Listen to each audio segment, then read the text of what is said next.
All right, so picking back up, we're on number 11 now. So what is the pH of a 0.02 molarity sulfuric acid solution, given that the second ionization has a Ka2 of 2.2 times 10 to the negative 5? So this is an important point.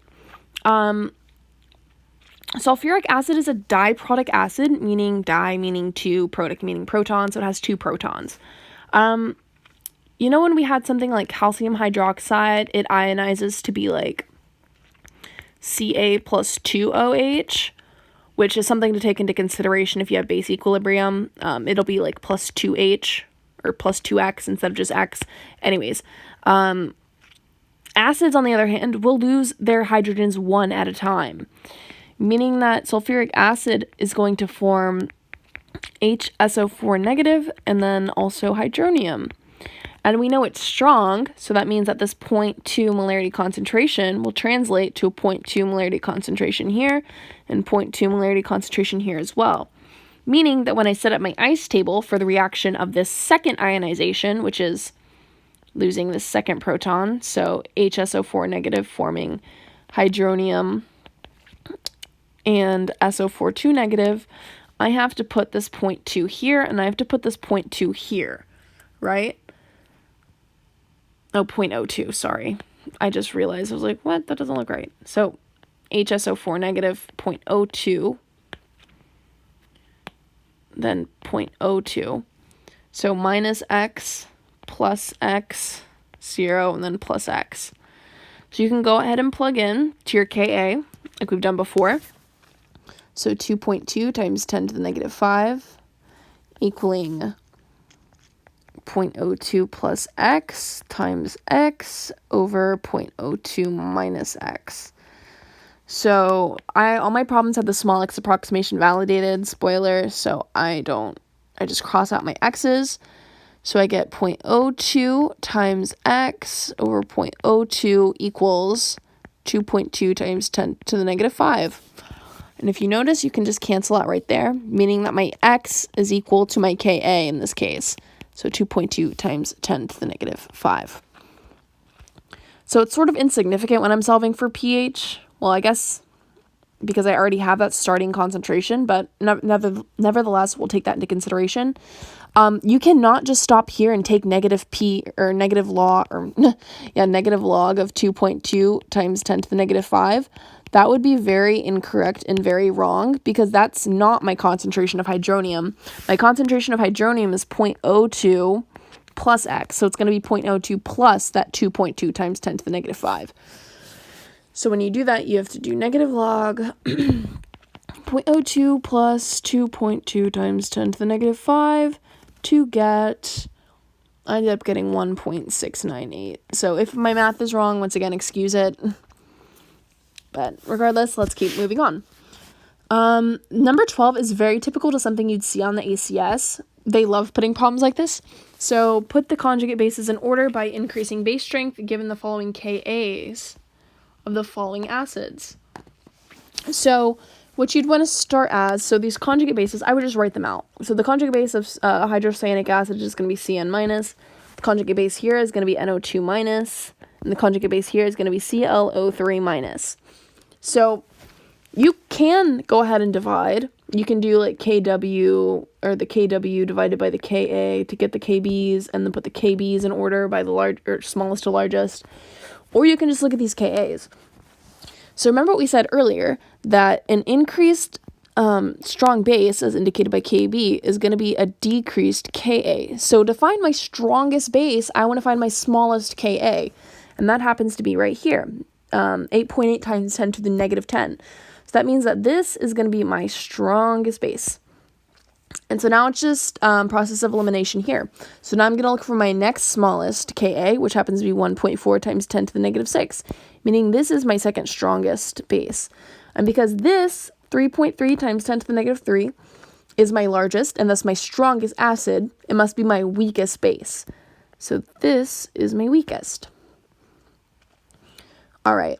Find the pH of a solution, given that there is 3.3 times 10 to the negative 4 concentration of hydronium ions. So for this, I would just find the pH and subtract it from 14. So I took the negative log of 3.3 times 10 to the negative 4 to get pH. And then I ended up getting like 10.5. No, I didn't. I did not get 10.5. I got 3.48. So from there, I did 14 minus 3.48 because the pH is equal, or pH, 14 minus pH equals POH, that whole thing. So I ended up getting 10.52. So that's my POH. Sorry if that was a little messy for you all. I'm really beating the dead horse with this one. Identify the following ions as acidic, basic, or neutral. So NaNO2. So I know Na or sodium comes from NaOH, so neutral. NO2, on the other hand, comes from HNO2. And this is not on my list of strong acids, so that means that this is a weak acid, and that means that this is a weak base. So this is overall basic. NH4Cl. We had talked about this earlier. This comes from NH3. This is a weak base, meaning that this is a weak acid, okay? So now I want to look at Cl. Cl comes from HCl. And this is a strong acid, meaning that this is neutral, meaning that the overall is acidic. Ew. All right, and so for the last one, calcium comes from calcium hydroxide. That's strong, so that means that's neutral. And so now I want to look at this nitrate. So nitrate comes from nitric acid, HNO3. That is on my list of strong acids, so I know that that itself is neutral, meaning the entire molecule is neutral. All right, and so my next one, so this one sort of stumped my session earlier today. In the mixture of Na, or sodium nitrate, and ammonium chloride, is the solution acidic, basic, or neutral at 25 degrees Celsius? Automatically, if I see that 25 degrees Celsius, I can kind of hint that I'm going to have to be using 1.0 times 10 to the negative 14, but whatever. So it gives me the Ka's and the Kb's. So it gives me the Ka of HNO2, right? So the conjugate acid of NO2. And it gives me the Kb of NH3, which is the conjugate base of NH4. So what I have to do is I need to compare the Kb of NO2 and the Ka of NH4 to determine if the solution will be acidic, basic, or neutral. So to do that, I have to take 1.0 times 10 to the negative 14 and divide it by 3.3 times 10 to the negative 4 to get my Kb. Because if you recall from earlier, Kw equals Ka times Kb for conjugate acid-base pair. So my Kb, I ended up getting 3.03 times 10 to the negative 11 for NO2 negative. So now for the next one, if I want to find the Ka of NH4, I have to do 1.0 times 10 to the negative 14. Same thing, divided by 5.6 times 10 to the negative 6 to get my Ka. So when I did that, I ended up getting 1.78 times 10 to the negative 9. So now I'm going to compare these. So I compare the Kb to the Ka. So sorry, that's kind of off-centered.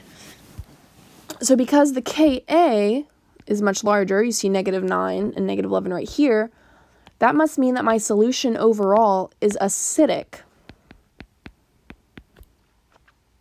So my session earlier came to the same conclusion by looking like here, like, oh, 3.3 times 10 to the negative 4 is greater than 5.6 times 10 to the negative 6. Ideally, yes, that logic is right, but I want you to know, like, this is how you should be thinking about it, not just looking solely at these. Because this NO2, or this HNO2, does not represent this, and this does not represent this. So I think that's important to take into consideration. So with that being said, we're going to hop on to my part 2, which is the next 6 problems, and then I'm just going to run through some hot topics that I think, hot topics that I think could show up.